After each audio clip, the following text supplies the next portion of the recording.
തെളിവെന്താ? അത് ഇങ്ങോട്ട് കൊണ്ടുവരൂ എന്ന് പറയാൻ ഞങ്ങൾക്ക് ധൈര്യ. നിങ്ങൾ ഞങ്ങളോട് പറയാം, ഞങ്ങൾ അവതരിപ്പിക്കുന്നതിന് തെളിവ് എവിടെയാണ്? കിതാബ് ഇങ്ങനെ എടുത്ത് വലിച്ചിട്ട് തരും നിങ്ങളുടെ മുമ്പിൽ, പേജ് നമ്പർ അടക്കം പറഞ്ഞു തരും. മനസ്സിലായോ? അധ്യായ നമ്പർ, വചന നമ്പർ, പേജ് നമ്പർ, പുസ്തക നമ്പർ, ഓദർ, അത് പ്രസിദ്ധീകരിച്ച സ്ഥലം ഒക്കെ നിങ്ങൾക്ക് ഞങ്ങൾ പറഞ്ഞു തരും. നിങ്ങൾക്ക് പരിശോധിക്കാം. കാരണം ഞങ്ങൾക്ക് നിങ്ങളെ പറ്റിച്ചിട്ടൊന്നും കിട്ടാനില്ല. നിങ്ങൾക്ക് എല്ലാവർക്കും അറിയാതെ നോക്കേ, നബിദിനം കഴിച്ചിട്ടുള്ള ഒരു വരുമാനം ഞങ്ങളെ കീശയിലെത്തുവോ? നിങ്ങൾ പറ, ഇല്ല. ആണ്ട് കഴിച്ചിട്ടുള്ള ഒരു ചോറ് ഞങ്ങളെ പള്ളയിലെത്തുവോ? ആണ്ടിന്റെ രൂപ ഞങ്ങളുടെ കീശയിലെത്തുവോ? രണ്ടുമില്ല. ഏത് കാര്യത്തിലാണ് ഒരു മുജാഹിദ് പ്രബോധകൻ ആരാന്റെ പണം കീശയിലെത്തുക? ഒരു കാര്യത്തിലുമില്ല. പിന്നെ എന്തിന് ഞങ്ങൾ നിങ്ങളെ ചതിക്കണം? ജനങ്ങൾക്ക് ദീനല്ലാത്ത പറഞ്ഞു കൊടുത്തോലെ പറ്റിച്ച് ചതിക്കണമെങ്കിൽ അവൻ എന്തെങ്കിലും ഒരു ഉദ്ദേശം വേണ്ടേ? ദുനിയാവിന് ഉദ്ദേശമല്ല, ആഖിറത്തിന് ഉദ്ദേശമില്ലാത്ത മടയനല്ലടോ.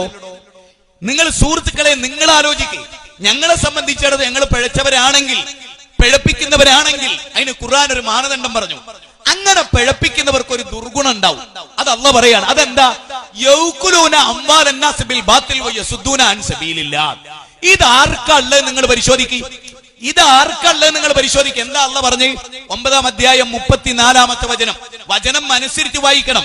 യൗകുലൂന, അതെന്നെ ആരെ പറ്റിയാ പറഞ്ഞ്? അതൂടെ കേട്ടോളൂ. യാ അയ്യുഹല്ലദീന ആമനു, അല്ലയോ സത്യവിശ്വാസികളെ, ഇന്ന കസീറൻ മിനൽ അഖ്ബാരി വറുഹ്ബാനി ലയൗകുലൂന അംവാലന്നാസ് ബിൽ ബാത്തിൽ വയസുദ്ദൂന അൻ സബീലില്ലാഹ്. നിങ്ങളുടെ നാട്ടിൽ ജീവിക്കുന്ന പണ്ഡിതന്മാരിലും പുരോഹിതന്മാരിലും ഭൂരിപക്ഷം ആളുകൾ ജനങ്ങളുടെ ധനം അന്യായമായി തിന്നുന്നവരാണ്. അന്യായമായി വയസുദ്ദൂന അൻ സബീലില്ലാഹ്. അന്യായമായി തിന്നണമെങ്കിൽ അള്ളാന്റെ മാർഗത്തുനിന്ന് ആ ജനങ്ങളെ തെറ്റിക്കണം. അള്ളാഹ് പഠിപ്പിച്ച റൂട്ടിലൂടെ ഒരു ജനതയെ നയിച്ചാൽ ആ ജനങ്ങൾ തിന്ന് ഇങ്ങോട്ടൊന്നും കിട്ടൂല, അങ്ങോട്ട് കൊടുക്കേണ്ടി വരും. ഓക്കെ, ഇവിടെ ഞാൻ ചോദിക്കണേ, ഈ ആയത്തിന്റെ മാനദണ്ഡം അനുസരിച്ച് എന്ത് ചടങ്ങ് നടന്നാലും പോക്കറ്റ് പൈസ വരുന്ന വിഭാഗാരാ? ഞങ്ങളാ? സെൽഫികളാ? മുജാഹിദുകളാ? അല്ല, ഞങ്ങളെ എതിർക്കുന്ന ഉസ്താദുമാരെന്ന് പറയുന്ന ആളുകളാണ്. ആരാ? ബുദ്ധിയുള്ളവർ. ഇതിന് പഠിക്കുന്നു വേണ്ട, ശരാശരി ഒരു പൗരനായാ മതി. ഒന്ന് ആലോചിച്ചേ, എന്തൊരു ചടങ്ങ് നടന്നാലും ആർക്കാ പണവും ഭക്ഷണവും? ഞങ്ങൾക്കാ? അല്ല. എന്തൊരു ബാപ്പ മരിച്ചു, 3-ന്റെ അന്ന് കണ്ണു ചാവടി യന്ത്രം, 15, 17, 40 ആണ്ട്, എന്തിനും പണം വരുന്ന ഏക ഏർപ്പാട് ആർക്കാള്? വയസുദ്ദൂന അൻ സബീലില്ലാഹ്. അള്ളാന്റെ മാർഗത്തുനിന്ന് ജനങ്ങളെ തെറ്റിക്കുന്നതുമാരാ? ഞങ്ങളാ. ഞങ്ങൾ നിങ്ങളോട് പറയണ എന്താ? അള്ളാനെ വിട്ടുപോയിക്കോളിന, അള്ളാനെ മാത്രം പിടിച്ചോളെ ഇബാദത്തിന്റെ കാര്യത്തിൽ. ഞങ്ങളുടെ വാദം എന്താ? പടച്ചവനിലേക്ക് നിങ്ങൾ അഭയം പ്രാപിക്കും, പടച്ചവനോട് നിങ്ങൾ ഇബാദത്ത് ചെയ്യൂ, പടച്ചവനോട് മാത്രം നിങ്ങൾ ദുആ ഇറക്കും, പടച്ചവന്റെ മുമ്പിൽ മാത്രം നിങ്ങൾ നേർച്ച നേരും. എന്താ അതിനോടുള്ള വിയോജിപ്പ്? എന്താണ് അതിനോടുള്ള വിയോജിപ്പ്? അതാണ് എനിക്ക് മനസ്സിലാവാത്തത്. വിശുദ്ധ ഖുർആനിലെ 39-ാം അധ്യായം 45-ാമത്തെ വചനം നിങ്ങൾ മനസ്സിരുത്തി വായിക്കണം.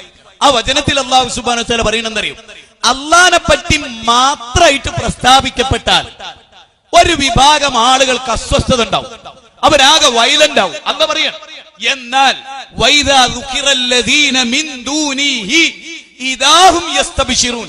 ഈ ഒരൊറ്റ ആയത്ത് മതി ഇവിടെ കേരളത്തിലെ മുസ്ലിമീങ്ങൾക്ക്, മുജാഹിദുകൾ എന്താ പറയുന്നത് മനസ്സിലാക്കാൻ. ഈ ഒരൊറ്റ ആയത്ത് റബ്ബിന്റെ ഖുർആനിലെ 39-ാം അധ്യായം 45-ാമത്തെ വാചകം മനസ്സിരുത്തി വായിക്കും മുസൽമാനെ. അതിലെന്താ പറയുന്നത്?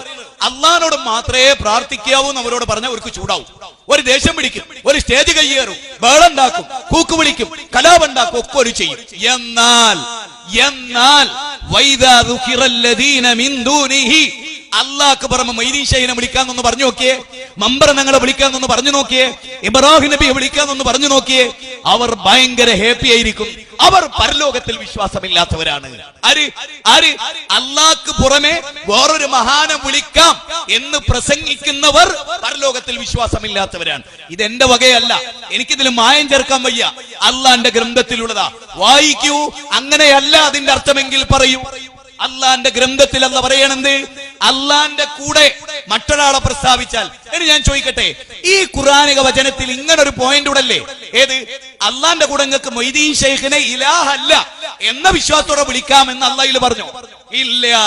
അള്ളാനെ മാത്രമായി പറഞ്ഞാൽ കോപാകുലമാവുന്ന. നേരെ മറിച്ച് നമ്മുടെ മുസ്ലിങ്ങളുടെ വിശ്വാസം എന്താ?